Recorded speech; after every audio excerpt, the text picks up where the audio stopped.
গরম গরম ভাতের সাথে পুঁই শাকের এরকম চচ্চড়ি হলে যেন আর কিছুই লাগে না খেতে। নমস্কার বন্ধুরা, জয়াস ফুড রেসিপিতে তোমাদের সবাইকে স্বাগতম। আজকের আমি তোমাদের জন্য পুঁই শাকের একটু অন্যরকম চচ্চড়ি নিয়ে আসছি।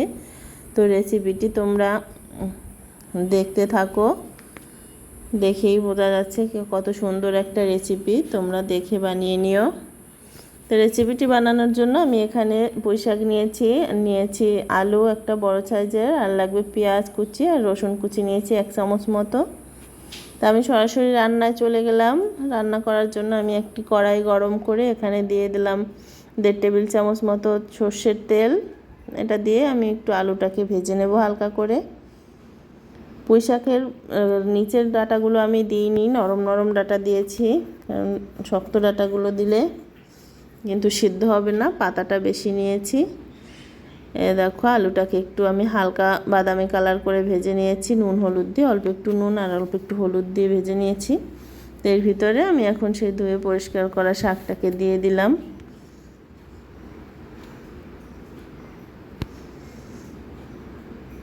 আর দিয়ে দিলাম অল্প হালকা 1/2 চামচেরও কম একটু নুন, কারণ শাক কিন্তু অনেকটাই কমে যাবে, তাই নুন কম দিতে হবে।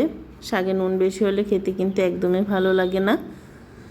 তো এটাকে দিয়ে আমি একটু নেড়েচেড়ে দিয়ে এটাকে আমি এখন ঢাকিয়ে দিয়েছি। ওটার ভিতরে আমি দিয়েছি 1/2 কাপ পরিমাণ জল, কারণ জলটা একটু কমই দিতে হবে। তো এটাকে আমি 10 মিনিট মতো ঢাকিয়ে নিয়েছি। দেখো ঢাকিয়ে নেওয়ার পরে আমি তোমাদের দেখাচ্ছি। দেখতেই পাচ্ছ অনেকটাই জল বেরো হয়ে গেছে, আর সিদ্ধটাও প্রায় হয়ে গেছে, কারণ একবার আমি 10 মিনিট ঢেকে দিয়েছিলাম। এটা মাখো মাখো হবে। তো দেখো আমি একটু নেড়ে চেড়ে দিচ্ছি। এখানে আমি হলুদটা দিইনি, হলুদটা আমি পরে দেব। কমে গেছে, দেখতেই পাচ্ছ, দেখেছো কতটা কমে গেছে। এর জন্য নুনটা আগে থেকে বেশি দেওয়া যাবে না। তো ওটাকে আমি নামিয়ে নিলাম। কড়াইটা থেকে নামিয়ে আমি আবার কড়াইটাকে একটু ধুয়ে ভিতরে তেল দিয়ে দিলাম 1 টেবিল চামচ মতো, আর দিয়ে দিলাম 1/2 চামচ জিরে, গোটা জিরে, আর দিয়ে দিলাম সে পেঁয়াজ কুচানো। এটাকে একটু নেড়ে চেড়ে ভেজে নিচ্ছি 1-1.5 মিনিট মতো। কড়াইটা ধুয়ে নিয়ে এভাবে না ভাজলে কড়াইটা লেগে যেতে পারে, সেজন্য আমি ধুয়ে নিয়েছি, তোমরাও ধুয়ে নেবে। তো দেখো পেঁয়াজটাকে আমি ভেজে বাদামি কালার একটু হয়ে আসলে এর ভিতরে সেই রসুনটা দিয়ে দিলাম, কারণ রসুনটা আগে দিলে কিন্তু পুড়ে যাবে, সেজন্য আমি আরেকটু তেল দিয়ে দিলাম এখানে। এটা একটু ভালো করে ভেজে নেড়ে চেড়ে এর ভিতরে এখন দিয়ে দেব সামান্য একটু হলুদ। শাকটা যেহেতু অনেক কমে গেছে আর আলুতে আমি হলুদটা দিয়েছি, তাই হলুদটা আর বেশি দেব না। তো এটাকে আমি নামিয়ে এখন শিলনোড়ায় পেস্ট করে নেব। আর এদিকে ওই কড়াইটাই আমি এই যে পুঁই শাকটা ঢেলে দিয়েছি, আর ওটা একটু ঠান্ডা করার জন্য রেখে দিয়ে এটা ঢেলে দিয়ে তারপরে আমি শিলনোড়ায় পেস্ট করে নিচ্ছি। তো এটা ঢেলে দিয়ে দেখো আমার পেস্ট হয়ে গেছে। এটাকে এখন শাকের ভিতরে দিয়ে দেব। এটা দিয়ে ভালো করে শাকের সঙ্গে আমি নেড়ে চেড়ে মিশিয়ে দিচ্ছি।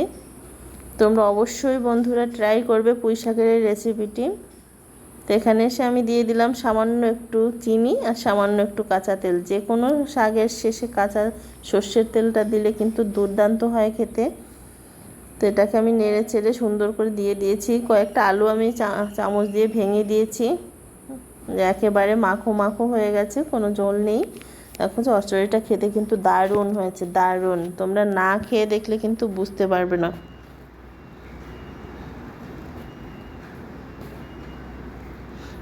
বন্ধুরা এখানে আমার একটা জিনিস স্কিপ হয়ে গেছে, সেটা হচ্ছে কাঁচা লঙ্কা। আমি এটার ভিতরে 5-6টা কাঁচা লঙ্কা দিয়েছি নুন দেওয়ার পরে প্রথমে, সেটা আমার ভিডিওতে তুলতে ভুলে গিয়ে মনে ছিল না, তো সেজন্য ছড়িয়ে।